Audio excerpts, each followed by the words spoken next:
Bonjour Charles. Bonjour, Dorian. Alors, en première question, j'aurais pourquoi une personne ajustée au système souffre moins dans sa vie?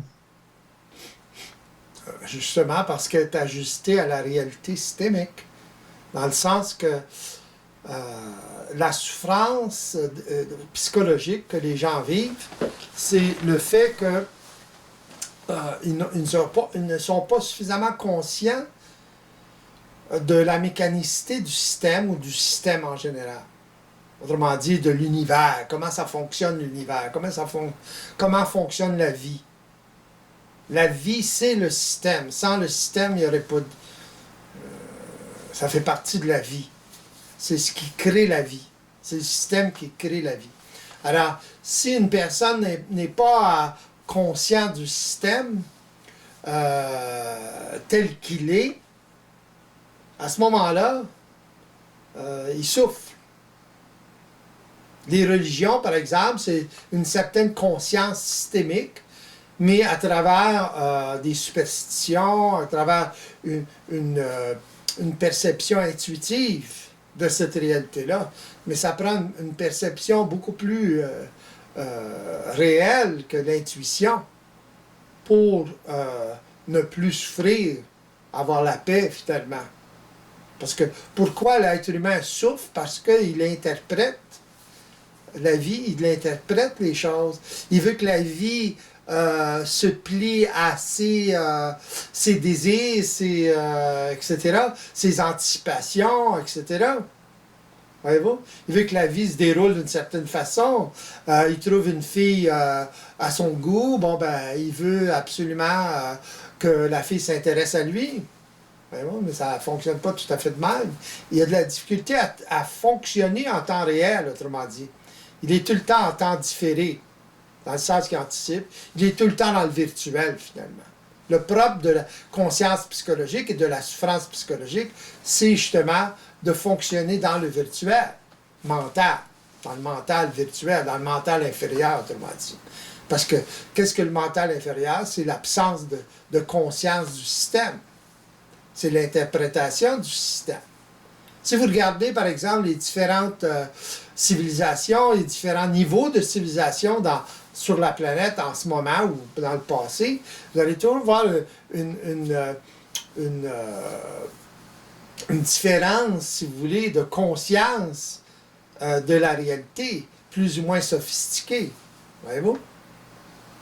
Alors, plus les gens fonctionnent avec la nature, même si quelquefois la notion ou la perception de la réalité systémique est beaucoup plus près de la réalité, malgré les superstitions. Voyez-vous? Ils vont créer des dieux, etc. Mais c'est quoi Dieu pour eux autres? C'est le Dieu nature, c'est beaucoup plus près. Tandis que l'homme, quand il se raffine, quand il civilise, il invente toutes sortes de formes sophistiquées, mais que finalement, ça l'éloigne de cette réalité systémique-là. Voyez-vous? Le seul fait de vivre dans des villes, ça vous éloigne de la réalité systémique. Voyez-vous? Alors, c'est un peu ça. Ok. Alors, est-ce que vous pourriez définir ce que ça signifie? Bon, vous avez partiellement répondu déjà à la question, mais est-ce que vous pourriez définir, du point de vue multidimensionnel, ce que cela signifie être ajusté?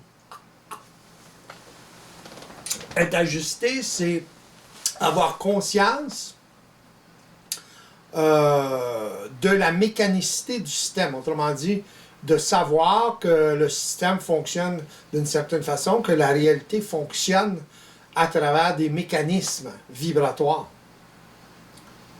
Alors, puis il y a différents niveaux de conscience de cette réalité-là.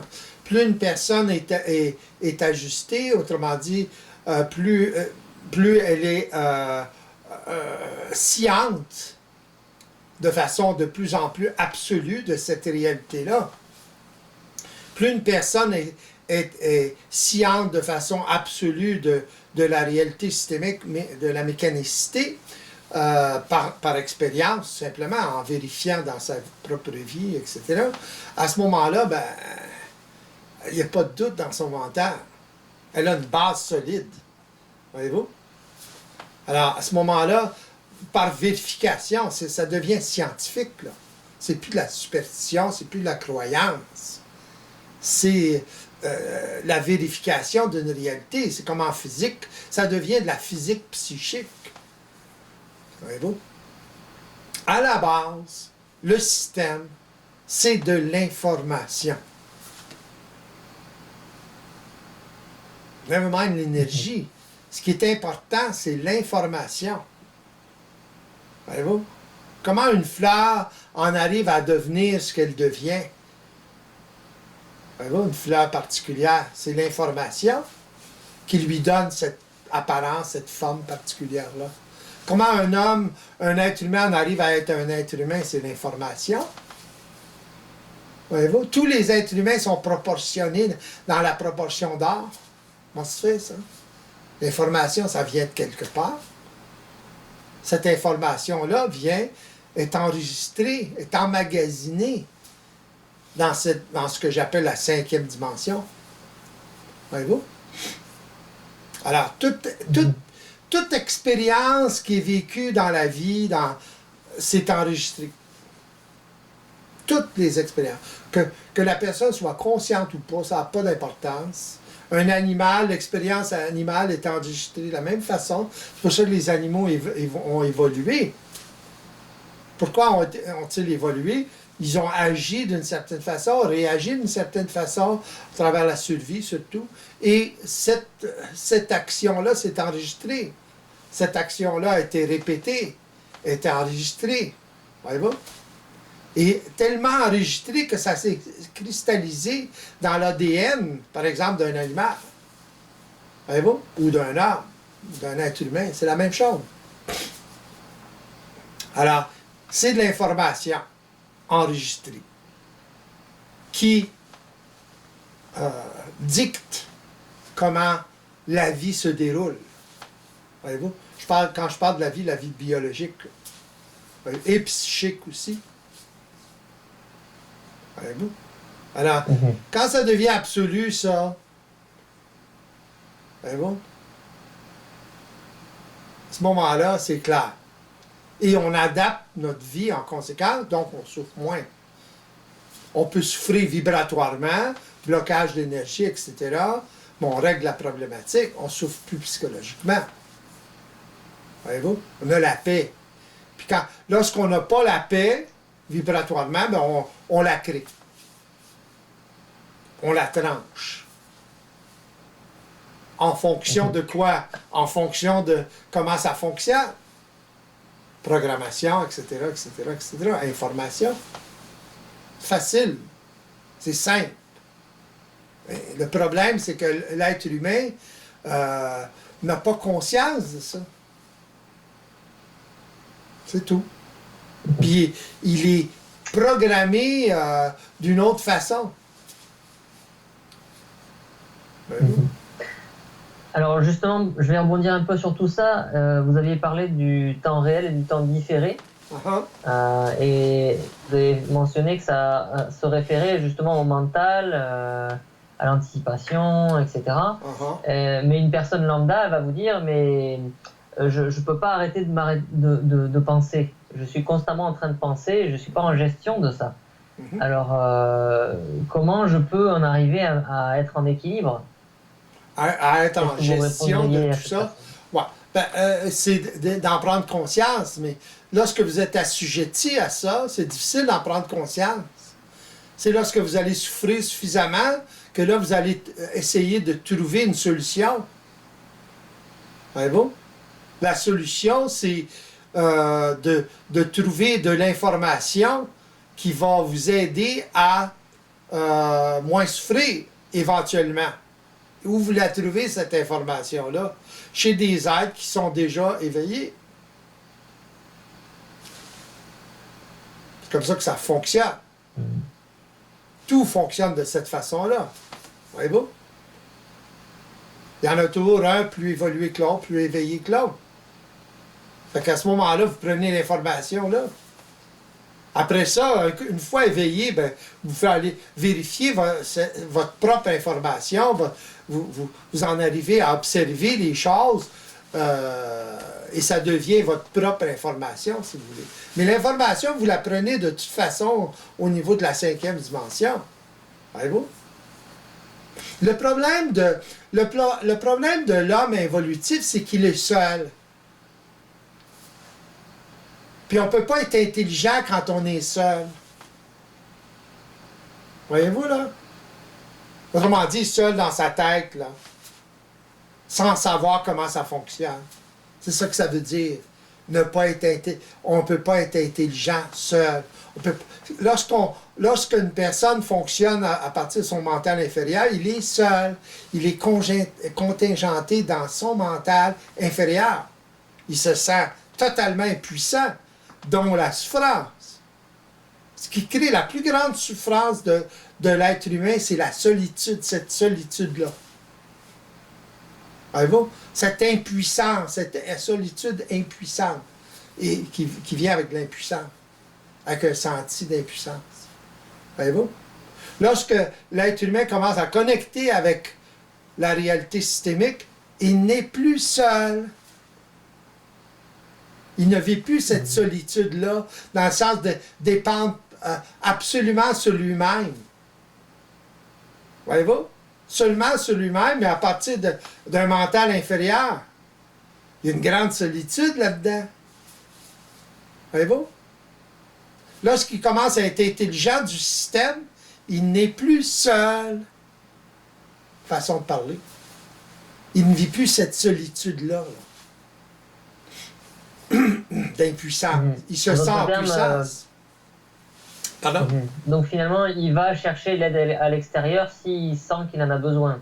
Oui, c'est évident. Solitude mentale. On a besoin de contact avec d'autres êtres humains plus évolués que soi. Vous allez à l'école pour ça. Vous avez vos parents qui sont plus évolués que vous. Il y a tout le temps quelqu'un qui est autour dans votre environnement. Vous allez à l'université, pourquoi? Pour écouter quelqu'un qui est moins évolué que vous? Non. Voyez-vous? Au niveau d'une spécialité particulière. Voyez-vous? Si vous étudiez en ingénierie, vous allez trouver un professeur, vous allez aimer, par exemple, écouter un professeur qui a une certaine expertise. Donc, on l'apprend chez les autres. Voyez-vous? Ça vous ouvre. Voyez-vous? Mais si vous écoutez d'autres... Si vous écoutez des informations, là? Pardon? Alors, vous diriez qu'il y a une désinformation là du fait que l'homme n'a pas mis en place des mentors, on pourrait dire, de réingénierie du soi. Oui, ben il y en a plein, mais ils sont pas beaucoup plus ajustés que lui. Voyez-vous? Ils font partie de la conscience involutive, ils font partie de ce mental inférieur-là. Il y a différents niveaux dans le mental inférieur.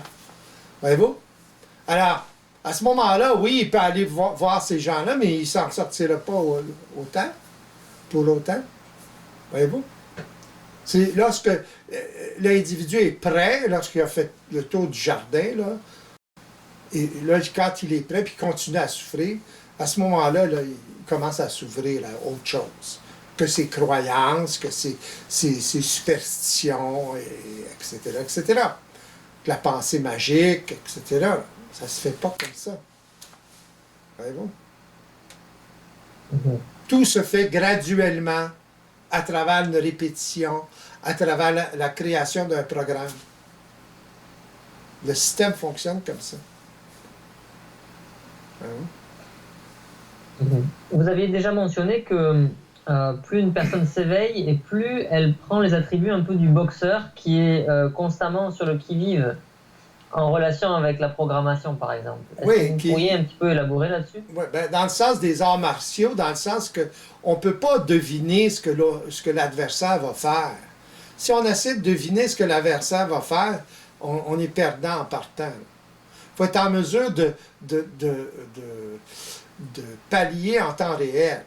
Donc, il faut avoir l'expérience, il faut pratiquer cet art-là. Voyez-vous? C'est un art, dans le sens de pratiquer à répondre en temps réel et ne pas anticiper. Pratiquer, ne pas anticiper finalement. Donc, l'homme, dans sa vie de tous les jours, au niveau psychologique, il est tout le temps dans l'anticipation.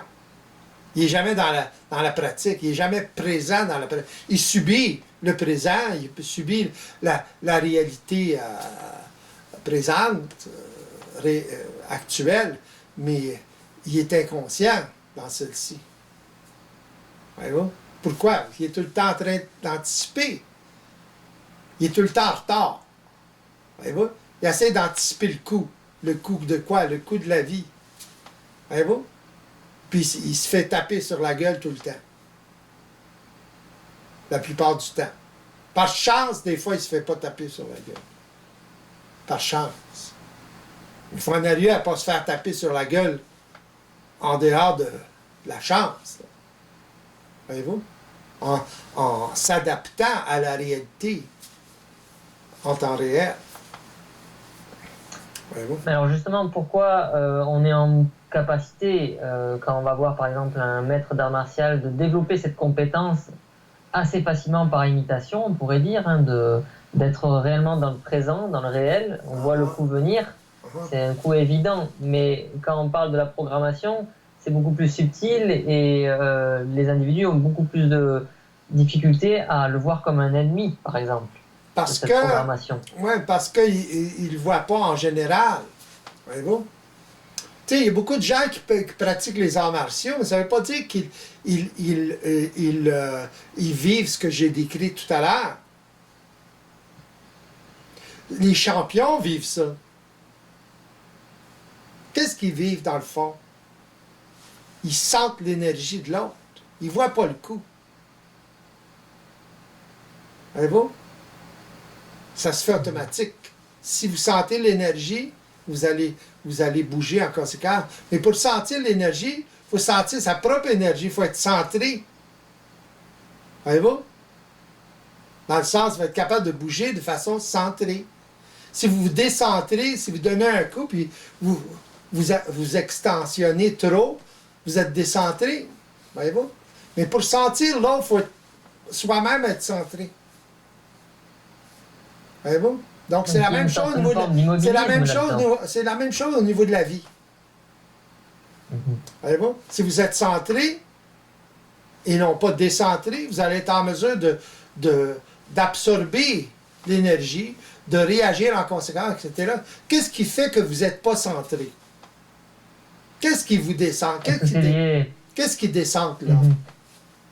Est-ce que ce serait lié justement au conflit, aux peurs, aux insécurités? Oui, en fonction. Ce qui descend. On est déstabilisé, quoi. Exactement. Ce qui descend l'homme, c'est le fait qu'il est influencé par les autres, le collectif, le jugement des autres, OK, à travers sa part.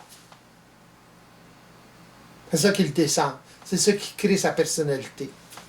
Donc, toutes vos personnalités sont le fait d'être décentré de votre personne.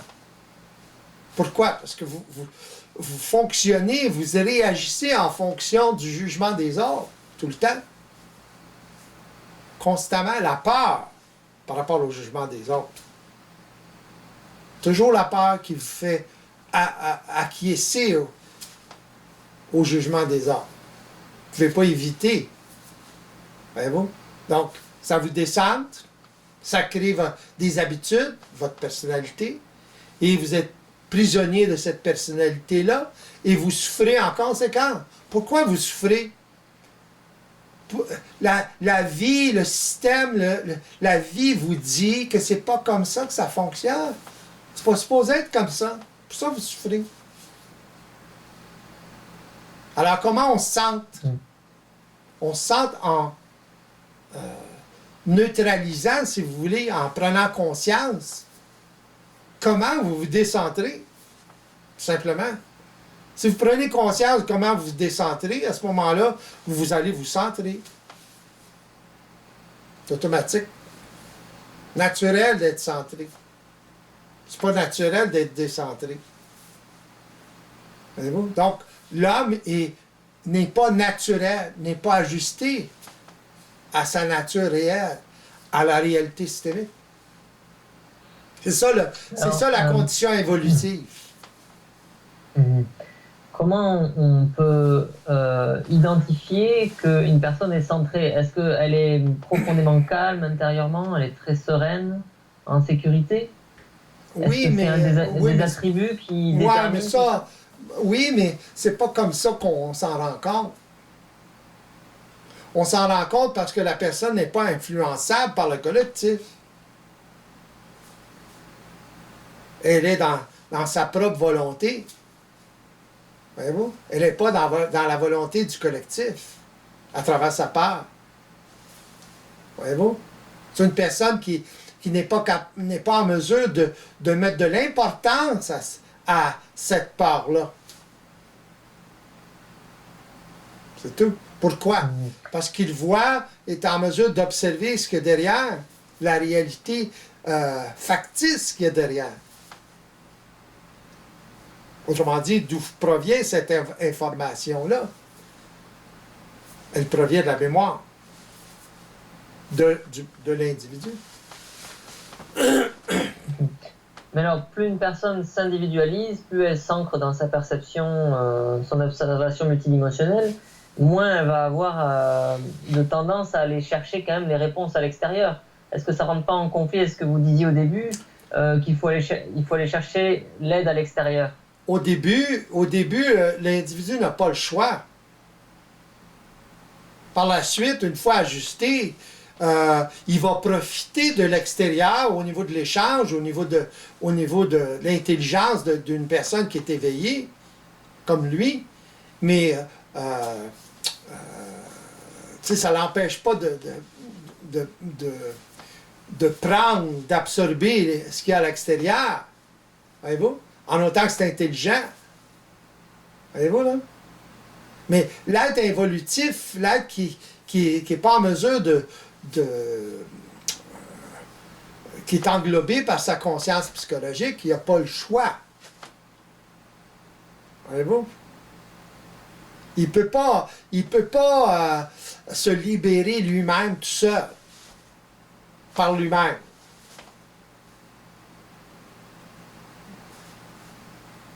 Il a besoin d'un coup de pouce. Après ça, oui, il se libère par lui-même. C'est évident. Mais une fois qu'il a le coup de pouce, une fois qu'il commence à s'ajuster, l'autre personne va tout simplement l'aider à s'ajuster à la réalité systémique, à faire la connexion. Le problème, c'est que les gens ne sont pas connectés à ça. Il n'y a pas de connexion avec la réalité systémique. Voyez-vous? Une connexion occultée. Il n'y a pas de connexion directe. Les gens n'ont pas conscience. Ils n'ont pas conscience qu'ils sont à 99,999% mécanisés, automatisés. Alors, comment voulez-vous qu'ils se battent contre ça? Là? Ils ne peuvent pas.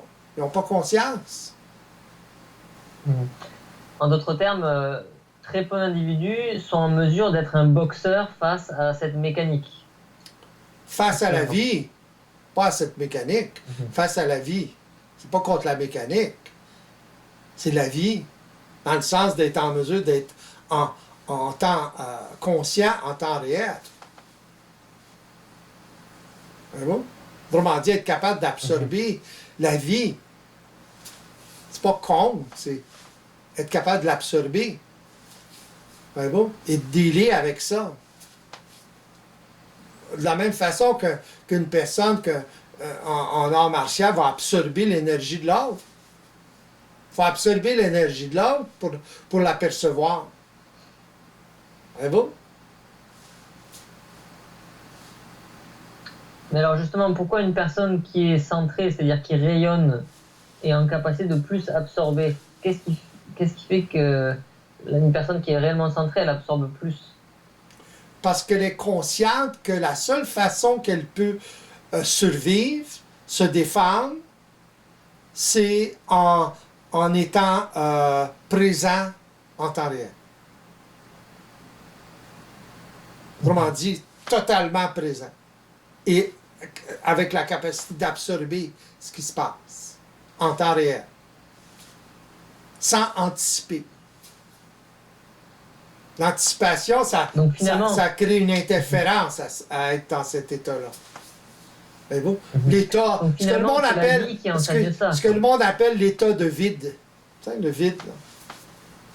C'est pas vide, là, en tout cas. Oui? Je disais, donc finalement, c'est la vie qui enseigne ça, éventuellement. Oui, bien sûr.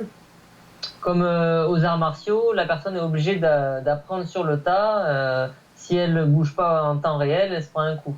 C'est ça. C'est la même chose dans la vie. Vous en prenez un coup. Donc, vous souffrez la vie. Voyez-vous? Vous pouvez en souffrir psychologiquement, vous en souffrir vibratoirement. Lorsqu'on en souffre vibratoirement, c'est qu'on est suffisamment conscient de ce qui se passe, et à ce moment-là, on s'ajuste très rapidement. Lorsque vous souffrez psychologiquement, vous ajustez pas nécessairement rapidement. Vous répétez l'expérience jusqu'à saturation. La saturation, c'est vouloir s'en sortir. Être prêt à s'en sortir, finalement. Mais la plupart des individus n'auront pas cette notion que vibrer à la peur, par exemple, c'est prendre un coup. Parce que tout le monde vit ça. Donc ça demande d'avoir un esprit critique là-dessus, quand même. Ben, faut savoir qu'est-ce qui se passe au niveau de la mécanique. Il faut être en mesure d'observer ce qui se passe en temps réel. Je peux vous expliquer ça en temps, à outrance. Mais tant que vous ne le vivrez pas en temps réel, ça vous sert à quoi? À vous préparer au moment où vous allez vivre l'expérience en temps réel. En temps réel, vous êtes totalement seul. Mais là, vous n'êtes plus seul comme avant. Vous savez, vous êtes connecté avec la réalité systémique. Pas pareil. Donc, vous êtes prêt au combat. Voyez-vous? Combat, ça veut dire absorber et réagir. Voyez-vous? Intelligemment à partir de votre mental supérieur. Lorsque vous êtes rendu à ce point-là, vous êtes en observation multidimensionnelle, en observation vibratoire, donc vous êtes dans un mental supérieur à ce que vous aviez avant, ou ce que vous viviez avant. Mais alors, est-ce qu'à ce moment-là, une fois rendu là, quand on est en temps réel, est-ce que tout ne devient pas beaucoup plus simple, puisqu'on est réellement en contact avec le réel, finalement, là? Oui. Oui. Regardez, ça me vient à l'esprit. Les gens, ils n'ont pas de difficulté, si vous remarquez, là, ils n'ont pas de difficulté à absorber des gens spirituels, des maîtres, des gourous, des choses comme ça. C'est naturel d'aller les voir. Mais en fonction de la réalité, là, une personne qui est connectée au système, c'est pas la même chose. Les gens pensent qu'ils peuvent s'en sortir tout seuls. Bizarre. Ils ont une fausse notion de cette réalité-là. Voyez-vous? Ils en font une philosophie. Ils en ont une compréhension seulement, mais ils sont incapables sont pas en puissance de le vivre en temps réel. Puis ils ne seront jamais. Pourquoi? Parce qu'il y a une résistance psychologique. Autrement dit, la personne croit que Dieu comme fait, ah oui, j'ai compris, je comprends tout ça, pas capable de le mettre en pratique, mais c'est pas grave. Voyez-vous la résistance, là? C'est comme si il y a une récupération psychologique de cette information-là. C'est pas comme si, c'est une récupération psychologique.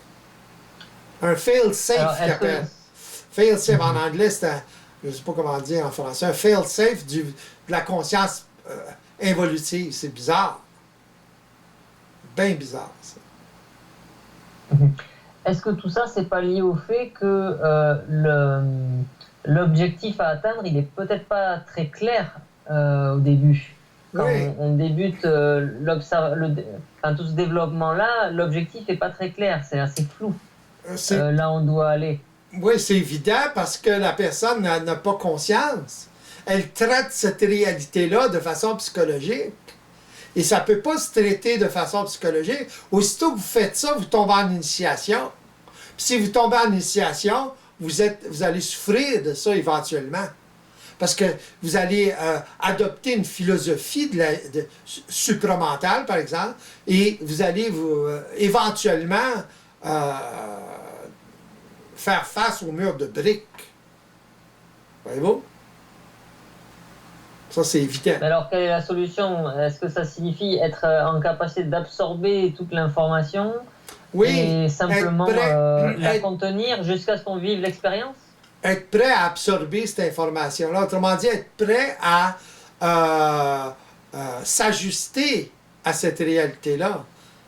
Puis savoir qu'on ne peut pas, par soi-même, le faire. Voyez-vous, là? Parce que sans ça, on l'aurait fait ferait longtemps. Voyez-vous? Alors, à ce moment-là, si on est réellement, on aura le bol, à ce moment-là, on va essayer de trouver quelqu'un qui peut nous supporter là-dedans pour se connecter à cette réalité systémique-là, pour être en mesure de devenir autonome. L'autonomie, elle vient après, pas avant. C'est un non-sens. Avant, c'est tout simplement de l'orgueil spirituel, de l'orgueil intellectuel. Tu sais? Se penser intelligent quand on ne l'est pas. Réellement. Parce qu'on n'est pas capable de vérifier, on n'est pas capable d'observer qu'on souffre de toute façon, on continue à souffrir.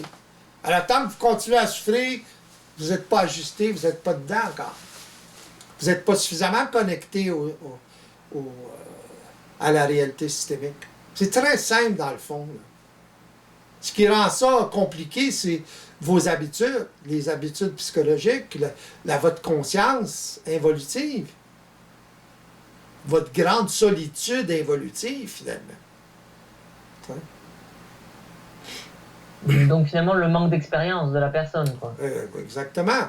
Et du manque d'expérience, la désinformation. Vous êtes habitué à vous désinformer continuellement. Continuellement. Même si vous pensez intelligent, vous êtes désinformé encore plus. Il faut toujours vérifier. Si vous souffrez, c'est parce que vous n'êtes pas aussi intelligent que vous pensez. C'est tout. C'est simple, hein? Vous souffrez, mettez en doute votre Vous voulez dire intelligent du système, quoi. Ouais. C'est ça. Vous pouvez être intelligent intellectuellement, mais ça ne veut pas dire que vous êtes connecté à la réalité systémique. Ça ne veut rien dire. Plein de monde intelligent. Ils ont une certaine intelligence. Ils peuvent être des génies dans leur domaine. Exemple, Trump. C'est un petit génie, Trump, dans son domaine. Limité à sa case. Génial pour faire ce qu'il a fait, puis continue à le faire. C'est génial, mais très limité dans son génie. C'est pas universel, son génie. C'est plein de génies du genre. Mais il souffre. Quand ça va mal, ça va mal. Là, ça va mal. C'est comme la pandémie, ça va mal. Les gens souffrent de ça. Ils souffrent de quoi, finalement? Ils souffrent de leurs habitudes, de leur programmation. Ils sont pas capables de s'adapter rapidement. Comme les arts martiaux, pas capables de s'adapter rapidement. On sont habitués à ce que l'adversaire, il donne un certain coup. Ils attendent ce coup-là, puis ils le reçoivent ailleurs, le coup. Puis ils ne saisissent pas qu'il ne faut pas anticiper. C'est trop subtil pour eux. Voyez-vous? C'est un manque d'intelligence totale. La réalité. C'est ça la condition évolutive. C'est aberrant. Puis le monde continue à défendre ça. À tour de bras. C'est pas évident. Donc, en d'autres termes, tout le monde est déphasé. Tout le monde est vit déphasé. la vie en décalé. C'est évident. Hein? Regardez autour de vous, là. T'sais. Si l'homme ne serait pas décalé à ce point-là, est-ce qu'il polluerait autant? Il est en train de se détruire puis détruire sa planète, détruire les espèces autour de lui, etc. Ça, c'est ce qui est visible. La pire des choses, c'est la surpopulation. C'est ça qui cause la pollution. Cause première de la pollution, c'est la surpopulation. That's it. Pas bien là. Donc, ils apprennent à... Il faut qu'ils trouvent des moyens de ne pas développer la population à ce rythme-là. Donc, n'importe quelle personne qui est dans l'intelligence systémique, autrement dit, automatiquement va s'ajuster à cette réalité-là. Mm-hmm. Alors, est-ce que tout ça, c'est lié au fait de forcer les choses? Parce qu'on a la tendance à penser que quand on souffre, c'est qu'on force quelque chose, on force les choses. Et donc, on a un retour de souffrance. Est-ce que c'est lié à ça, ce manque de sensibilité justement à la vie? Oui. Pourquoi? Parce que au niveau d'une conscience évolutive, une conscience psychologique,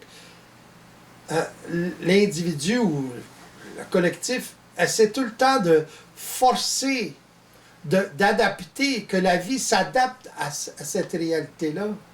Mais la vie ne peut pas s'adapter à cette réalité-là. C'est à l'homme de s'adapter à la vie. C'est trop puissant. Les lois d'énergie, les lois du système, c'est établi depuis toujours. Votre corps est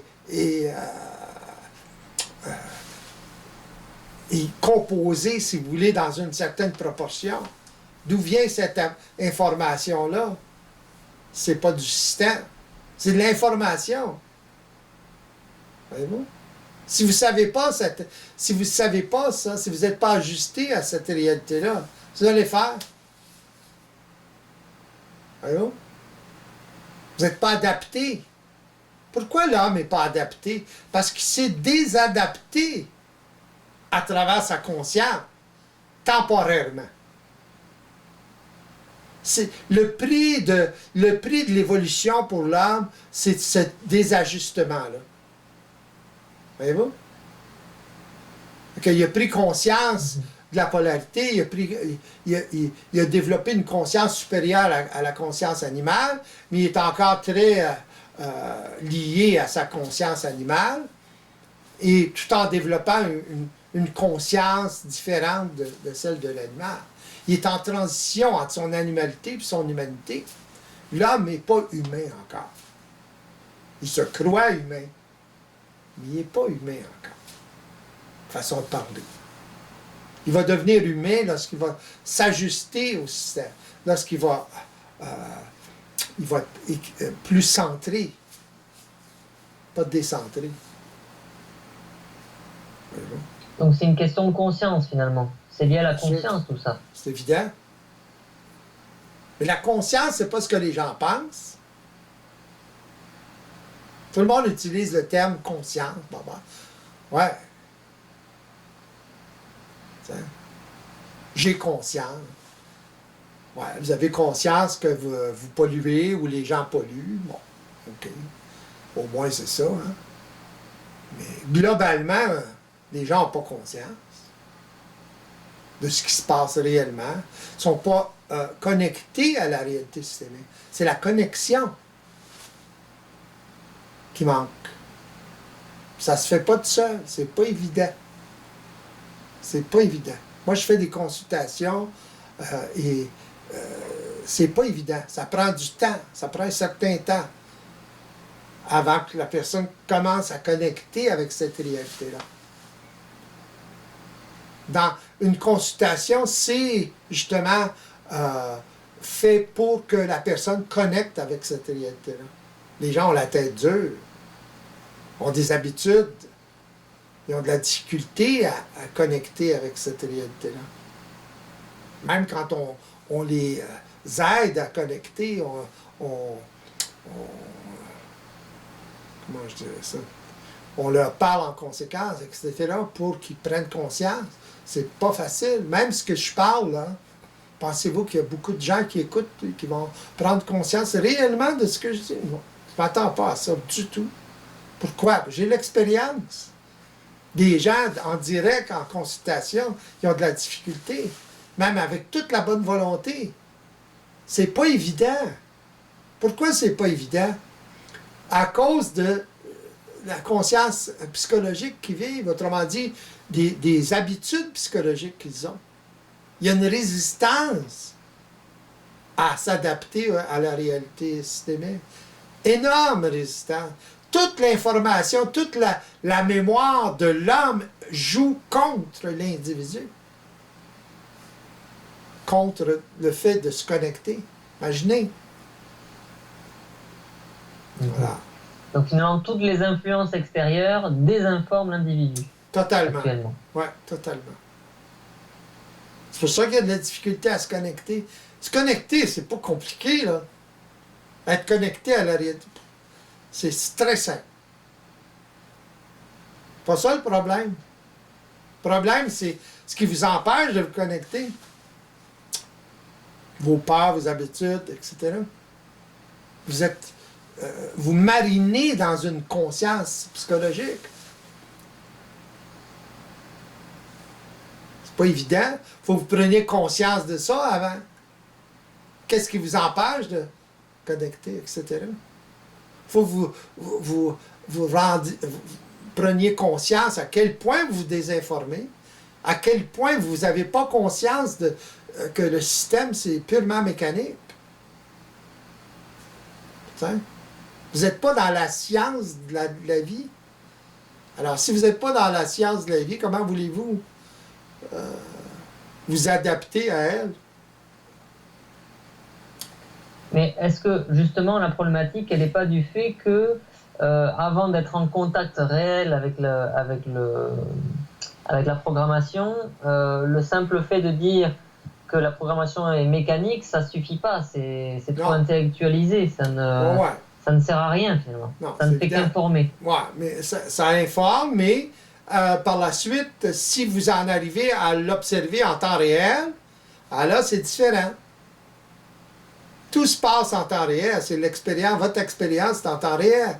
C'est là que vous allez vous connecter. C'est là que vous allez de plus en plus vous connecter. Il va y avoir une connexion préalable, c'est évident, mais c'est dans votre expérience que vous allez développer cette autonomie-là, voyez-vous, de votre connexion avec la réalité systémique et l'application. Alors justement, est-ce que... Oui. Une autre difficulté, c'est qu'une personne ne peut pas se dire, bon, ben là, je vais aller vérifier que la programmation est mécanique. Ça ne marche pas comme ça, finalement. Ça, c'est une attitude psychologique. Ouais. Donc, comment une personne peut, de manière naturelle, en prendre conscience? Dans sa vie de tous les jours. Dans les choses très simples de la vie de tous les jours. Elle est en mesure de... Mais donc, elle doit se laisser surprendre, alors, dans un sens. Oui. Elle va être surprise, de toute façon. Elle va être tout le temps surprise. Si elle cherche à créer artificiellement ces conditions-là, elle sera vraiment surprise. Parce qu'elle va interférer. Voyez-vous? Donc ça demande un lâcher-prise, en même temps. Ouais. Mais c'est plus que le lâcher-prise, là, tu sais. Lâcher-prise, là, ça veut rien dire. Un être humain ne peut pas lâcher prise. Il ne peut pas lâcher prise. C'est impossible pour lui de lâcher prise. Oubliez ça, là, l'attitude du lâcher prise. C'est seulement quand vous avez suffisamment souffert que c'est automatique. Voyez-vous? Vous n'avez plus le choix. Oui, c'est une résultante. Vous n'avez plus le choix. À ce moment-là, vous êtes prêt pour la réalité, si vous voulez. Pas avant. C'est comme le chameau dans le trou de l'aiguille.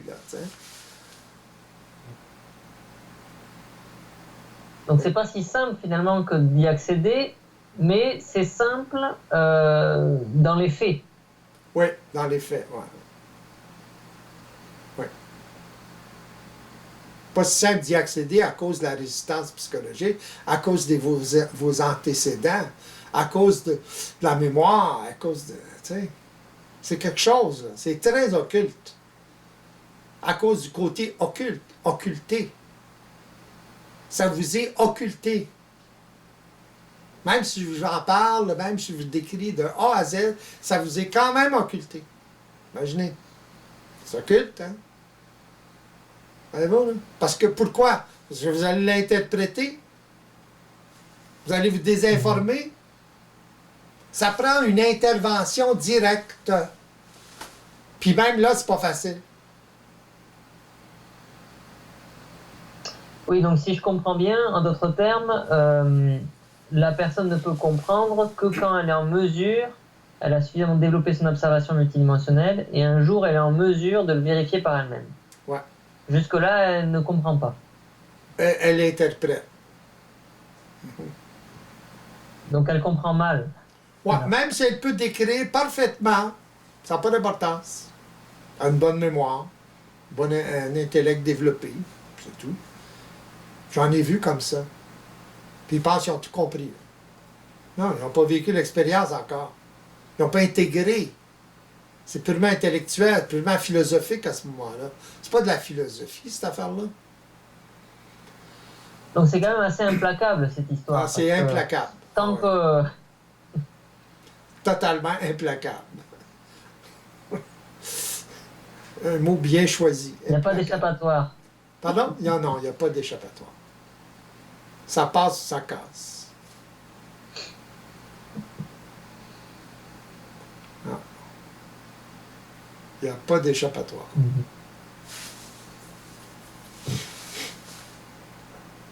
Donc si on veut sortir de l'impasse, on doit être informé, guidé ou géré de l'extérieur par une personne qui est plus évoluée.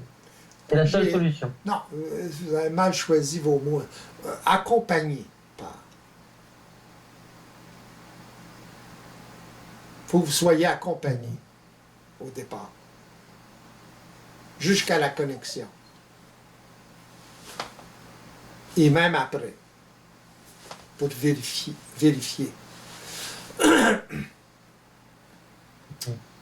Moi, j'étais des années. Donc la personne... J'ai côtoyé Bernard pendant des années. OK? Puis je vérifiais continuellement. Tu sais? Pourquoi? J'avais pas assez d'expérience. Donc je vérifiais, puis je vérifiais. C'est tout. Puis quand il me disait, par exemple, quand je lui disais quelque chose où j'y expliquais, oui, puis il me disait oui, mais, là, ah, bon, OK. Oui, mais. Le fameux oui, mais. T'sais?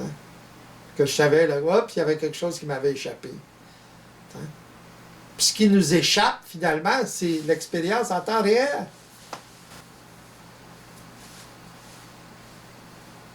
C'est tout. On ne peut pas le savoir d'avance. Voyez-vous? On peut philosopher, etc.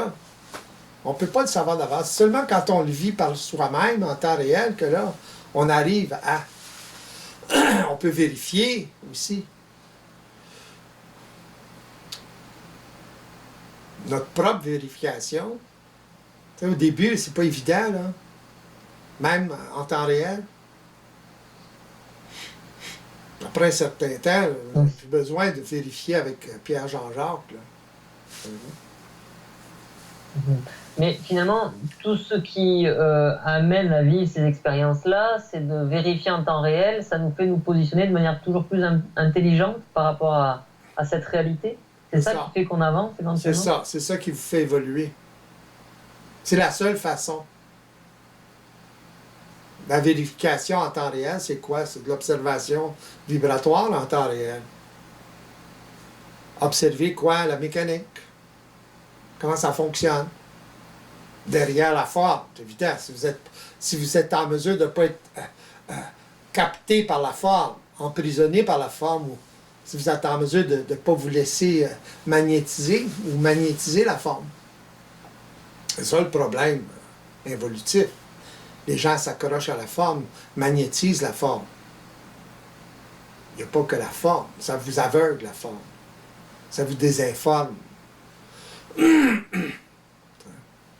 Ça supporte votre logique psychologique, tout ce que ça fait.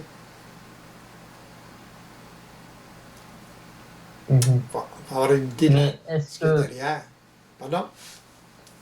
Oui, je vais dire, est-ce qu'une personne qui commence le processus ne va pas devoir mettre des mots sur les expériences, les nouvelles expériences? Oui. De nouvelles perceptions? Ben, on va utiliser des formes. J'utilise des formes, moi. J'en invente. J'ai des raisons pourquoi j'invente des formes. Pas pour seulement être original. Voyez-vous? Je parle d'observation, je pourrais parler de conscience, mais ça ne m'intéresse pas de parler de conscience parce que parler de conscience en fonction de l'observation, ça va désinformer les gens. Encore plus. Pourquoi? Parce qu'ils ont une idée de ce que c'est de la conscience, ils se pensent en conscience, etc. Il y a différents niveaux de conscience. Tandis que quand je parle d'observation multidimensionnelle, c'est assez précis, plus précis. Ou je peux utiliser le terme observation vibratoire. On observe quoi? Mécanique vibratoire. C'est plus précis. C'est de la conscience. C'est une conscience supérieure à la conscience psychologique, je suis d'accord. Mais là, il faut arrêter d'utiliser des termes psychologiques. Il faut créer d'autres termes. On utilise la forme. On véhicule ce qu'on veut dire à travers la forme.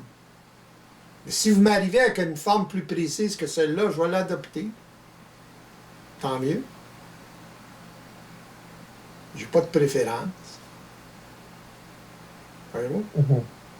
Donc la première des difficultés, ça va être pour les personnes qui engagent ce processus de réaliser qu'elles n'ont pas d'expérience tout court. Bingo. L'humilité. Tout simplement, ils n'ont pas d'expérience. Même s'ils pensent qu'ils n'en ont pas. That's it. Donc c'est philosophique parce qu'on entend beaucoup de personnes en parler de tous ces sujets. Ah ben sûr, c'est Donc évident. c'est que... Ça ne veut pas dire qu'ils ont de l'expérience. Une personne qui est éveillée peut détecter immédiatement à travers les écrits ou la parole d'un individu si elle est éveillée ou si elle a de l'expérience ou pas. C'est évident. T'sais? On ne peut rien cacher. T'sais? Facile. Puis les gens qui parviennent à se connecter suffisamment réalisent la même chose, voient la même chose, sont capables d'observer la même chose chez les autres, détecter. Voyez-vous? Autrement dit, ils sont capables de reconnaître une personne qui est relativement éveillée. À travers sa parole, ses écrits, ses gestes aussi. Personne ne peut dire n'importe quoi et agir autrement. Tu sais? Peut parler contre les émotions, puis là, était très émotif. Ça marche pas, là. Réagir tout le temps, là, tu sais. Il y en a plein comme ça. Et finalement, ouais, on en revient au côté implacable de l'histoire, c'est que tout est compris, tout est perçu à travers une conscience déjà expérimentée de tout ce parcours. C'est ça. Donc il n'y a pas d'échappatoire. C'est un filtre implacable. C'est pas parce qu'on veut, c'est comme ça. On le voit. Oui, maintenant on comprend pourquoi seules les personnes qui sont à bout rentrent dans ce processus, parce que c'est un esprit critique fort quand même qui intervient. Oui. C'est pas facile d'être constamment remis en cause. Oui, entre autres parce que l'être humain est continuellement influencé par le collectif, à travers sa peur de se tromper, etc. Il est continuellement, à toutes les sauces, il est continuellement influencé. Donc, il doit s'attaquer à ça en priorité. Sans ça, il est tout le temps décentré. Donc, il ne peut pas s'engager dans quelque chose comme ça Ça. Mhm. Plus il est collectif, plus il est Alors- influencé par le collectif, moins il est en mesure de vivre une démarche semblable, un processus semblable, c'est évident. Oui, la plupart des individus vont rechercher une approche qui est plus douce, plus simple, plus légère, Ouais, ou plus populaire, moins confrontante. et surtout plus Mhm. populaire. On est influencé par la popularité. Combien de hits, par exemple, sur un vidéo YouTube? Les gens sont influencés par ça. Facile de faire des hits sur une vidéo YouTube, tu sais. Jamais de 4-5 personnes qui font clic, clic, clic, clic, clic, puis là, ça va augmenter. Ça veut rien dire. Oui, en Allez-y au d'autres termes, ça contenu. sécurise, les personnes se sécurisent à travers ce genre d'indicateurs. Ah ben oui. Quoi. C'est évident. Elles vont dans le sens du collectif, finalement, dans un C'est sens ça. toujours. Parce qu'ils sont trop liés avec le collectif. Ils sont influencés. Ils voient 14 000 hits, quand en fait, il n'y en a même pas 500, là. Tu sais, ou moins. Mais, tu sais, personne qui fait ça tous les jours pendant 1 mois ou 2 mois. Ou des personnes font ça. Ils vont en avoir des hits. Vous allez bien voir les statistiques. Parce qu'on peut voir les statistiques, combien de temps la personne ou les personnes qui ont cliqué regardent la vidéo. Voyez-vous? Fait que, si c'est en bas d'une minute là, ou 30 secondes, ça veut dire que il y a quelqu'un qui triche quelque part. Mhm. Donc c'est toujours lié à cette histoire d'insécurité fondamentale. Ça s'insinue un petit peu dans tous les aspects de la vie, Ouais, finalement. ouais. Il y a d'autres aspects à ça. Plus c'est spiritualisé, plus c'est spirituel, plus c'est populaire, c'est évident. Les gens adhèrent beaucoup plus à ça. Donc ça rassure, finalement. Ouais. Tu sais, la spiritualité, c'est un baume sur la pilule.